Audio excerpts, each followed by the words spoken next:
Bonjour, nous sommes le lundi 27 octobre 2025 et le sujet est l'agence de notation Moody's qui épargne finalement la France, ce qui est très curieux puisque Fitch, le 12 septembre, l'avait dégradé de AA- à A+, la passant dans une autre catégorie, et Standard & Poor's l'avait avancé de 6 semaines, normalement c'était le 28 novembre, et il l'a également dégradé de AA- à A+.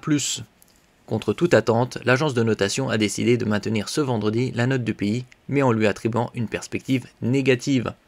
N'oubliez pas de vous abonner pour plus de news nationales, européennes et internationales sur ce monde merveilleux dans lequel nous vivons. Ici, on va voir directement le tableau, l'échelle de notation des trois principales agences, Moody's, Standard & Poor's, Fitch Rating. On voit que Standard & Poor's et Fitch Rating ont les mêmes échelles de notation, tandis que Moody's, c'est légèrement différent. Excellente qualité, AAA.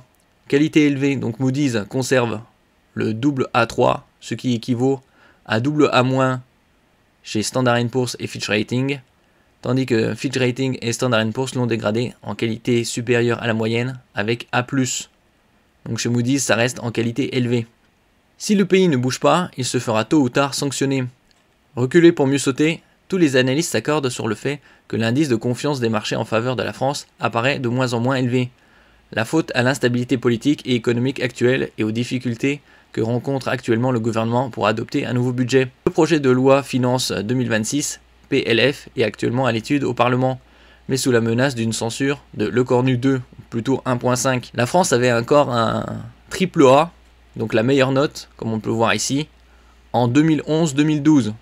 Donc il y a un peu moins de 15 ans. Moody's n'a sans doute pas voulu jeter de l'huile sur le feu, décrypte à chaud un analyste par SMS, et a souhaité laisser une chance au gouvernement de pouvoir redresser la barre des finances publiques avant qu'il ne soit trop tard et que les marchés ne s'emballent.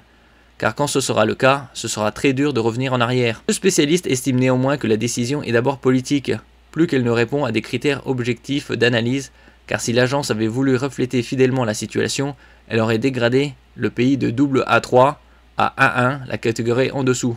Si, ça aurait été au même niveau que Standard & Poor's et Fitch Rating. Avant de conclure un bras pessimiste, si le pays ne bouge pas, il se fera tôt ou tard sanctionner pour déni de réalité. À la clôture des marchés, le spread, c'est-à-dire l'écart des taux d'emprunt à 10 ans entre la France et l'Allemagne, le spread de Paris s'était stabilisé autour de 80 points de base, c'est-à-dire 0,8% pour une maturité à 10 ans.